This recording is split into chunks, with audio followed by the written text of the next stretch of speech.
Eu son de Ribeira, de toda a vida. Bueno, Ribeira a Guiño, máis ben. Eu era super tímido, a nivel de, si me miras, choro. Metínme en Coruña, a estudiar aparejador, ou, non, arquitectura técnica era daquela. Eu era un rapaz de pueblo. Cambiar o pueblo por vivir ti solo ao teu aire, non fun o mellor estudiante. Empecé a traballar no mar, pero como sempre che din, estudia algo para ter algo. E fixen robótica industrial. Hai que ter en conta que o único problema que ten é o mar, que é bravo, e sabe Dios como se presenta o día, entendes? Era feliz e demais. O mar é moi aberto, moi libre.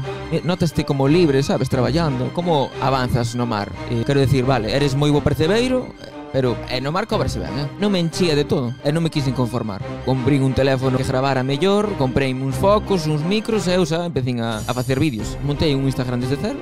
Como non lle sudo ás empresas a que o seu Instagram vaya para arriba. A xente dalle moita importancia á imagen, Queras que non, unha persona ben vestida transmite moitísimo, a nivel de que che falan mellor. E non é porque digas ti, boa, pues ten cartos ou que sei, non, é literalmente sesgos humanos. Jova, esa persona vai ben vestida, seguro que é alguén, seguro que é algo, uns zapatos, visten moito. Ben che dis, ostras, vai con zapatos.